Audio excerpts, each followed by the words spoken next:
Hey, welcome back to my channel. It's Kia Simone, and I'm here to talk about Love and Marriage Huntsville.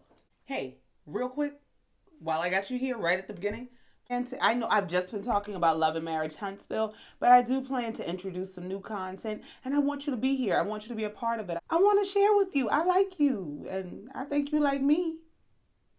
So please subscribe so you can be here to get that, to be a part of that, to partake in that. Now let's get into this review.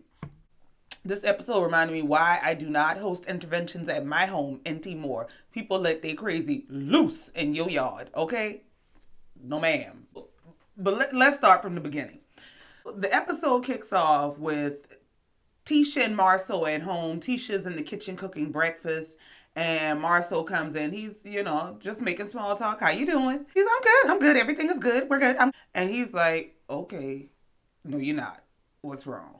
She explains that Mel told her the beginning of the fallout of their relationship was with Mel being wrapped up in her personal issues and building her brand. And she called BS on it, and the whole thing went left. She feels that Mel is a liar and she doesn't take ownership of the things she does and says. And Marsau is like, well, babe, that's you. You're not even taking ownership of, maybe that you could have chosen better words, and that because you didn't, this argument kind of ensued. She's like, so you think I shouldn't have called her a liar? Maybe if you chose some better words, might make things a little bit easier. And then he basically gives her this lesson on truth without compassion is brutality. It's like, even if you don't agree with her truth, if she believes it and it makes her feel better while she is halfway to hell, let her have it. Just let her have it. Like, it's okay. You know what is. I know what is. It is what it is. These people are drowning and they halfway to hell. Let her live. Like, you can take your foot off her neck. Life got it. That ends with Tisha. Tisha starts to take into consideration that maybe she's inconsiderate to what Mel is going through. Moving on. Next, we go to Mel's house. Kimmy is visiting Mel, and she's checking on her after the retreat. They go sit down in Mel's backyard, and, they're talking about how the retreat went. Mel goes into how she was trying to be vulnerable with Tisha, and Tisha just was negative off the rip. She starts to explain how Kimmy was present for whatever conversation she was referencing. Kimmy acknowledges that this conversation happened, but Kimmy is also saying you both have your own truths. So Mel got her truth, Tisha got her truth, and the actual truth is somewhere in the middle. And then Mel makes a comment about wishing Kimmy would get involved. Kimmy like, girl, what? All the times y'all done cursed me out about stay out the middle and mind your business, and now you wish I would get involved? No, ma'am. For what? For why? Why? Kimmy was like, nah, sis. One, I'm not your weapon, your tool, or your toy. You're not going to just pull me out whenever you're ready. Like, it does not work like that. Y'all told me mind my business. Ima was handling her business while y'all gave each other the business. It is what it is. Like, I'm with Kimmy on that. No, ma'am. No, ma'am. So, Kimmy politely tells her, oh, no. Y'all told me to stay out the middle. I'm out the middle. I ain't a yo-yo. I ain't a boomerang. No.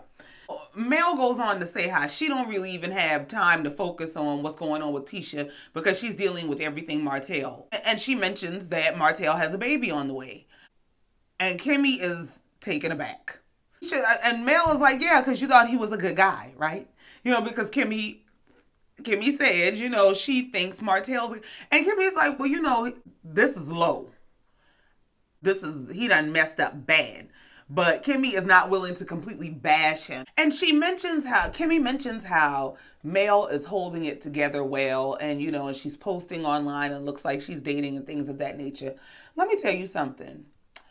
When you are going through hell with a man, when he is absolutely taking you through hell and the whole world knows, the last thing I'm going to do is be out here looking like the hell I'm going through. No, ma'am. Listen, if you've been through that, sometimes all you have control over is you. And so since every other element of my life is absolutely out of control right now, what I am going to control is me. And I can make me look good so that I can feel good. And, I can stand up in the face of whatever may be coming to me today. One thing I ain't going to do is be out here looking like hell. So every time you see me, I'm going to be slayed. Okay? I don't know when that dragon called my ex-husband or that dragon called his side. I don't know when them dragons might pop up, and I got to be prepared to slay. Okay? And so I'm here for it. Okay? And then she mentions how Martell says he can't wait for her to get out there and start dating so that it can be over. It'll be over quickly and she can just see. Martell, please go to hell.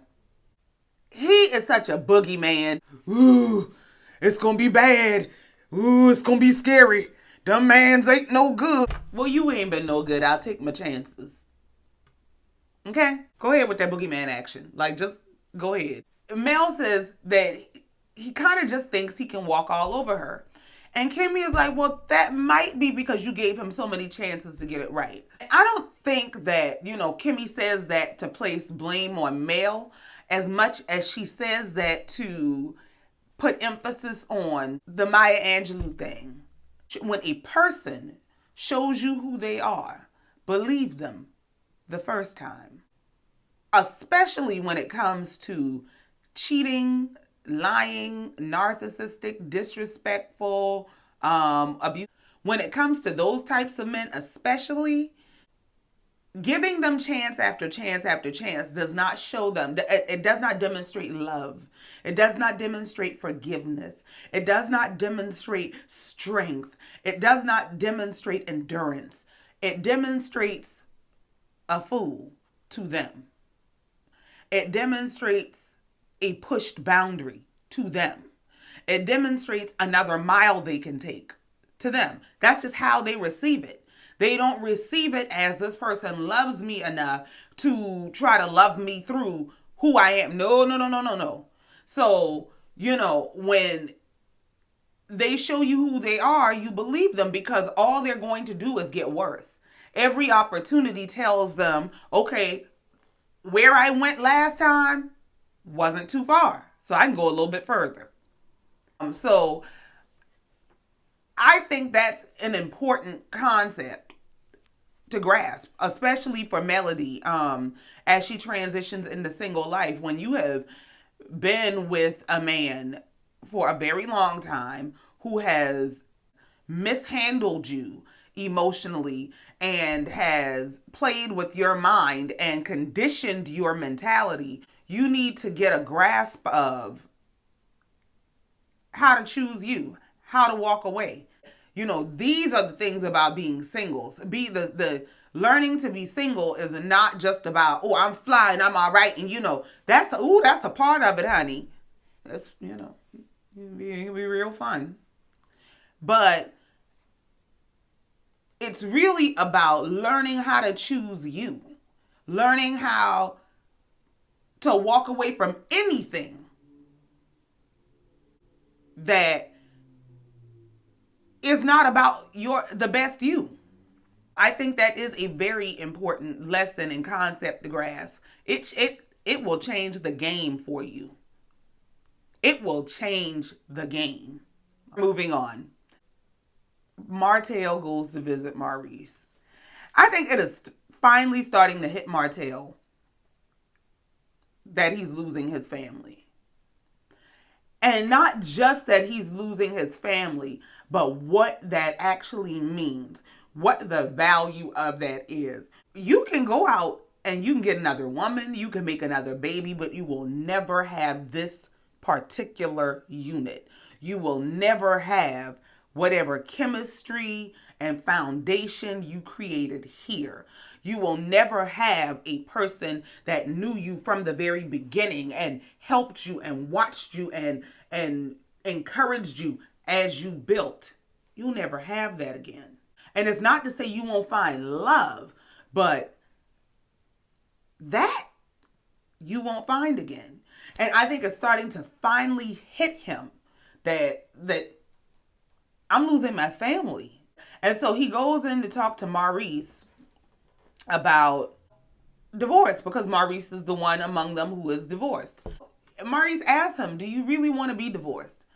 And he's like, no, I don't, deep down inside. We know you don't. That's why everybody been screaming, stop, all this time, Martell. Maurice explains to him that, listen, I can tell you light up. You want your family. And until the ink is dry, you should fight for it. And Martell, really? You think so? Yeah. Maurice starts to explain to him how much is at stake. You know, Martell starts to reminisce about the Mel cooking breakfast for the family and, you know, them going to church as a family and things of that nature. What's happening is it's hitting him. There ain't gonna be no more breakfast calls. There ain't gonna be no more Sunday mornings as a family. Ain't gonna be no more of that. So Maurice is explaining to him the consequences of divorce, and that there will be consequences and collateral damage for everyone involved and for a long time to come.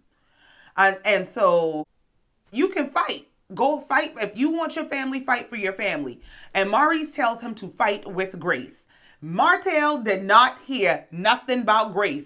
He ain't saying no grace. He don't know nobody named Grace. He don't have grace. All Martell heard was fight. Okay? Because, Lord. He tried to tell him, really, you could do either with grace. You could save your marriage or you could go the other way. You could do either one with grace. But grace ain't Martell's specialty. Moving on. Marsau and Tisha are at their new cigar lounge doing a tasting with the chef for that location. The chef brought out basically some appetizers that weren't just... The presentation wasn't great. And so Marsau explains to him why presentation is everything. Explains to him that they're aiming for excellence and experience because this is for our community. And there isn't anywhere in our community that we go that celebrates that we come through the door and is giving us the best of them. And I don't want people to basically wait till they can get Ruth Chris money to get Ruth Chris service. You know, we can give our own community that. And where do I send my money? Okay? Because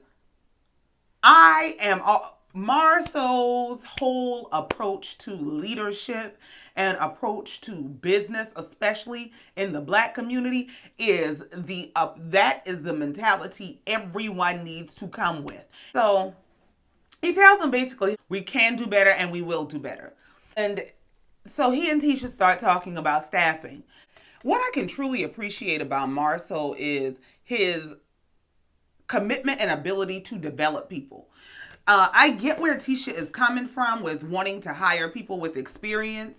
But sometimes hiring the person with less experience is hiring the person who is more malleable, because somebody like, you know, Marsau wants to use Jalen. Jalen is far more impressionable, and I can teach him how I want things run. I can develop him into the kind of manager I want, more so than I can somebody who's been doing it for so many years, you know? But I also get where Tisha is coming from in terms of being a new business owner, being afraid to see the business fail. And so, you know, you don't maybe want to leave it in the hands of a new person. But when you have a set of leadership skills, you know how to lead and listen to your team, you're pretty unstoppable. Jalen comes in to be interviewed by Marsau, you know, and he sits down and he talks to Jalen about why he's giving him this position. And, you know, Jalen kind of is like, well, I guess I'm getting it because you got a lot of stuff going on and I'm busy. And he's like, no, I can trust you. I trust that you have the best interest of the business at heart. You know, after they have their whole interview and chat, as usual, Jalen got to go. Jalen got some little girl out there, Jalen trying to see, okay? Jalen ain't got time for this. Jalen got to go, all right? And so Jalen gone and we moving on, all right? This next stop was a bit much for me. So Mel is at she and Martell's old office that they share that is now going to be just her headquarters, right? And Marsau pulls up. Marsau pulls up, but he has made an executive decision to go to Mel about resolving the issue between Mel and Tisha. I got a lot of problems with this. I got a whole lot of problems with this. He goes over there and he's just a skinning and grinning and hey Mel and oh Mel, you're glowing. And the flirtation was too much for me. I wish a man of mine would call himself going to another woman by he is going to resolve whatever issues exist between she and I. You no. What you're going to do is create a bunch of issues between me and you, because me and you are gonna have a problem. Now, Tisha asked you, do I need to go, apologize? No. You don't need to apologize. You just need to give her a listening ear. But you gonna go over there and talk to her. And see, this is why I don't need you to go over there resolving an issue for me, because the way that you resolve issues is skinning and grinning. Let me tell you something. Let me tell you, I had to watch this scene 6 or 7 times before I even figured out what they were talking about. Because the flirtation was just like, what is I'm watching? So what they actually talked about was Marsau pulls up, Mel's changing the decals on the doors from Holt and Holt to just Melody S. Holt. And, he makes this joke about Tina kept the name. He brings up the retreat. He says, Tisha talked to him about the retreat and asked her what her thoughts were.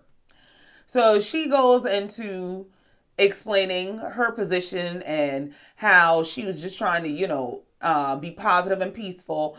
And he's telling her he understands. It's all about protecting her mental space and how basically he agrees with everything she said.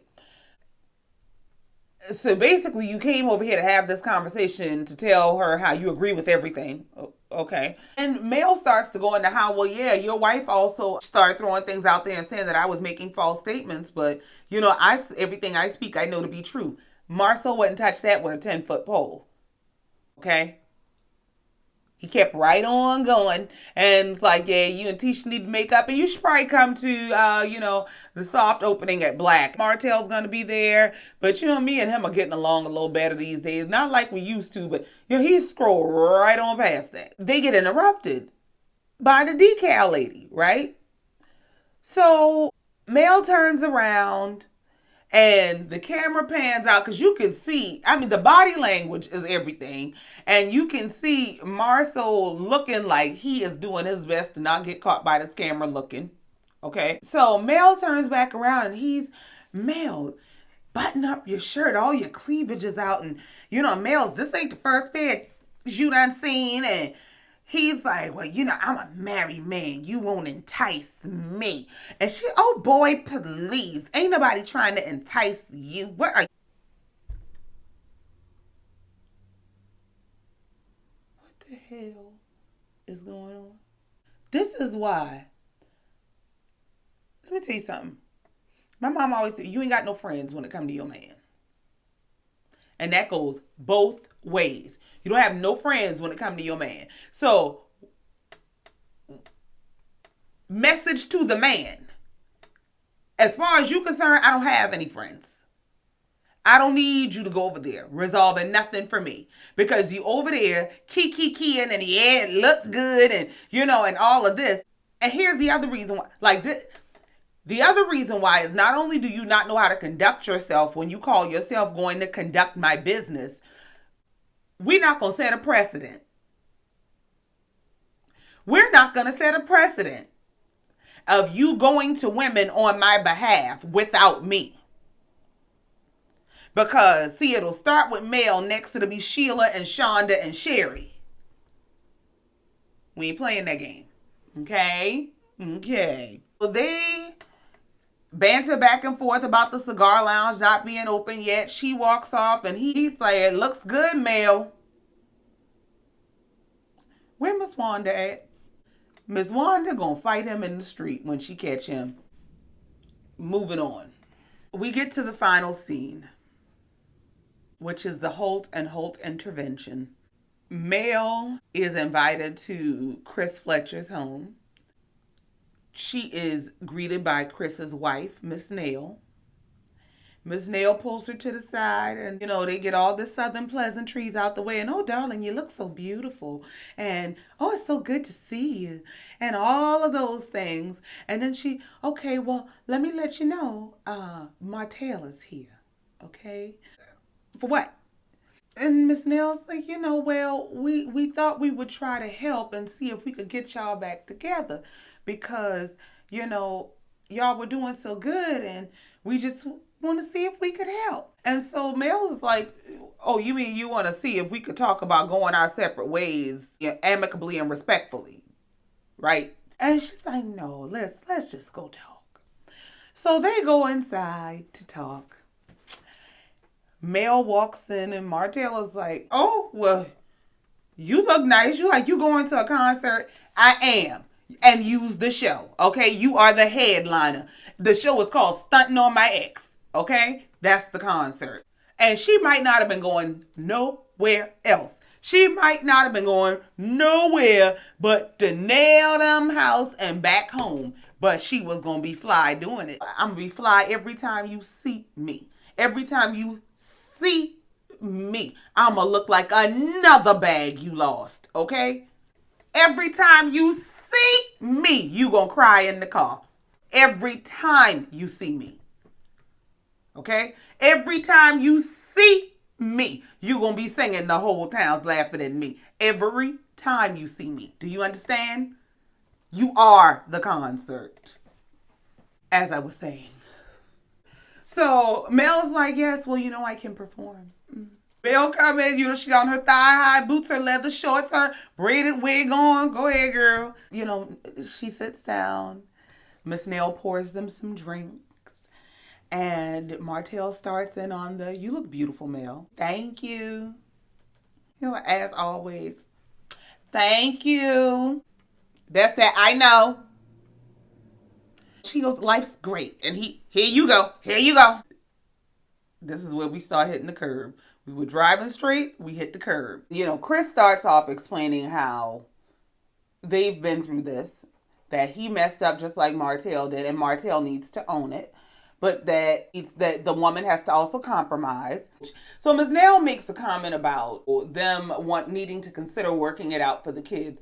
I'm going to tell you right now, I am not an advocate of that. It's better for a child to grow up in peace with their parents not together than to grow up in chaos and dysfunction because their parents are.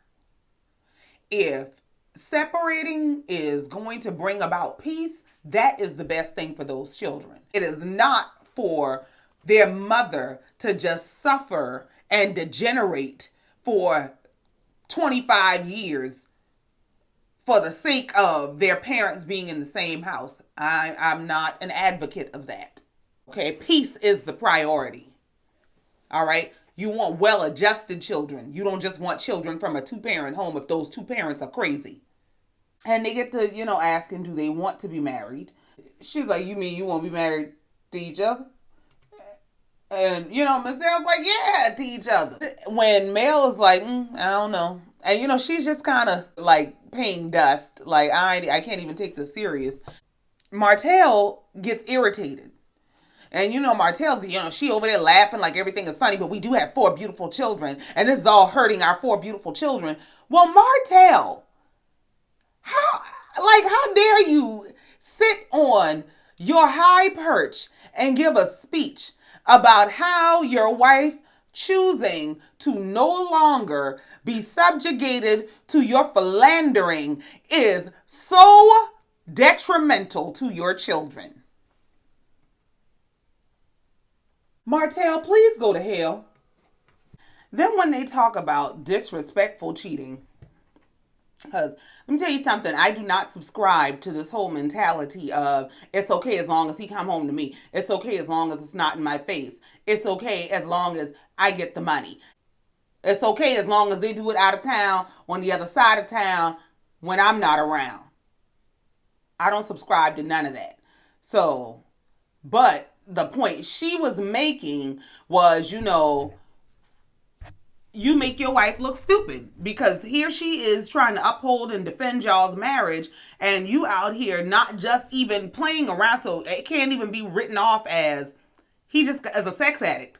No, this man is with the same little girl over and over and over.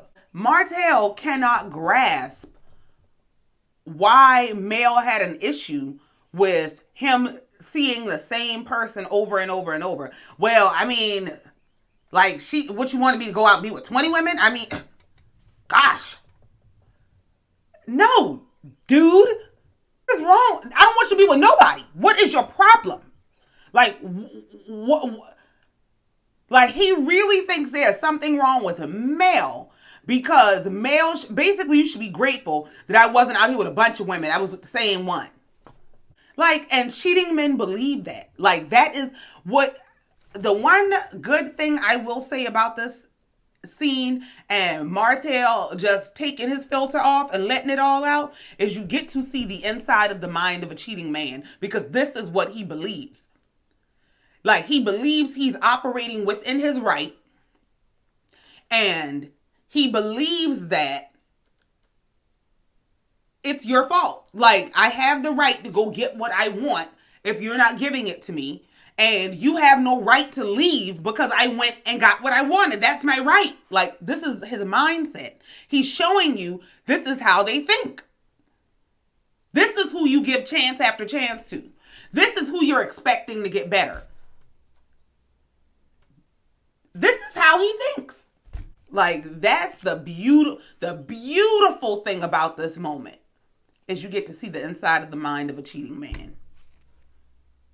Martell, starts going into how he had been the dominant parent and all of these things, and how he got burnt out, and, he was doing everything until, he just wanted to hand it over to her. And Mel's like, well, I hope you're ready to start over. Since you got a new baby on the way. I hope you're ready to start. And he goes off about how, well, maybe if you were doing what I needed you to do in my household, I wouldn't be having to start over. Whoa. Whoa. Wait a minute. That's when Miss Nell knew they get ready to tear up my house. They get ready to tear up my house. Because this man is crazy. They get ready to tear up my house. Because this man is out his damn mind. Okay? And he starts going into, you always, you like to throw the rock and hide your hand. You always the effing victim. I mean, Martell went off. That's when she threw that damn, you getting ready to start over. Because he's mad. He mad about that baby. Ask me how I know. He is mad about that baby. And so he's mad because she done threw that in his face, and now I'm going to make you feel like trash. He starts attacking her about how she wasn't a parent, about how, I told you what you weren't doing in the marriage, and you still didn't care nothing about making me happy, and how you didn't respect me, you don't know how to talk to me, you don't please me. I went and found somebody else who did know how to make me happy, who was pleasing me, and you still, I gave you another chance, we tried to fix it, you still weren't the person I needed, you still disrespect me and call me out my name, and she makes me happy, she satisfies me, and you don't. Glasses go flying. And let me tell you, Chris sat there and said absolutely nothing during Martell's rant. He made no sudden movements. He made no eye contact. He literally just sat there. And I'm going to go out on a limb and tell you what I believe. I believe a couple things. I believe, one, that Chris is allowing, Martell is speaking from the perspective of what cheating men believe. This is why they do it. And if he is willing to go down to say it, hey, if he willing to take that one for the team, then I'm going to let him. And two, Martell has such a track record of going on attack of anybody who is not on his side, that if I say the wrong thing and I come across like I am trying to be on the women's side, at any moment Martell might snap, and if there's any piece of dirt he knows about Chris, it's coming out. So Chris sat his ass there and shut up. Okay, I'm gonna just sit here and I'm gonna wait for the rant to be over.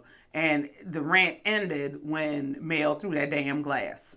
This is why I don't host interventions at my house, because people will tell you it's happened. They don't give a damn about your neighbors or your furniture. Okay, they will tear everything up. This is why I don't do it, but I'm gonna tell you I get it. As a woman, I get sitting there with this man who you have given your whole life to. You have given your body to carry his babies. You have built the businesses with this man. You have built him into the entity he believes himself to be. And he's sitting in your face and will tell you how some little girl who like to, do whatever little freaky thing he like to do is better than, like, when you are the foundation of who this man is, and he will sit in your face and try to tear you down and use this other woman to do it, and you're doing this in front of our friends, talking about what kind of woman I'm not and how I don't satisfy you. Child, that's enough to break any woman down. Child, Miss Nell apologized so much. Miss Nell was like, girl, I didn't know he was this crazy. I would have never done this if I knew he would say some foolishness like that. Like, oh my God. Every time they get together, he proves why she has to leave him alone. She literally has to leave him alone for the sake of her own self-esteem and sanity. I'm going to go out on a limb and I would say he's dealing with some spousal jealousy. She seems to be doing better than she should be, and he is not doing as well as he thought he would. And I think he's triggered when he sees it. It's like he was damn near in tears in Maurice's office, but you see her, I was the dominant parent. Like, Martell. Now, since this other woman is so much better, go on over there and find out. Martell starts talking about how this is what happens when the truth comes out, how Mel lives by a double standard and X, Y, and Z, and he can't wait for people to see her for who she is. And it's like that's what happens in these moments. He gets these opportunities to fight for his family, and what becomes more important is disparaging her. I want people to see she ain't no better than me. Rather than, I'm going to just eat that I messed up and humble myself and say I want my family. Martell refuses to humble herself. So, here life come. Well, since you refuse to humble yourself, here life come with a divorce decree. Since you can't humble yourself, here life come with a side chick with a baby on top of the 4 you got with your wife. Since you couldn't get the message. Now you're going to really lose it when you got to watch your wife be with somebody else. Marsau just showed you how it's going to go down. Marsau just showed you that them being married ain't even stopped them. The only thing that stopped them from trying her before is that she was married to you. And they were respecting that boundary. But they're going to be in her face. And you think you losing your mind now. So, it comes to an end with Mel saying, Mel's going off in the yard. And Mel telling Miss Nell that, he has a baby on the way and everything else. And Miss Nell is just profusely apologizing. Like, I didn't know he was this crazy. I didn't expect this to go left like this. I thought we were just going to have a conversation and get some understanding. And Mel, I'm so, so sorry. she said he ain't getting no happy ending, and that is the ending of this episode. And we see them getting ready for next week. They look like they had some kind of party cursing each other out at the table, child. I don't know. We do know at least that they finally get down to signing them papers, because on March 19th, that their divorce was finalized, and on March 20th, she released her single. And I believe it was, the last I saw it was like number 7 on iTunes on the day of release. So good for her. Go girl. But yeah, that concludes this episode. As usual, I thank you for listening. Remember to like the video, comment, subscribe. Again, I am going to be introducing new content soon, so please subscribe to the channel so you can get all that. Thank you for listening. Thank you for coming by. Thank you. I appreciate you. I'll see you next time. Bye.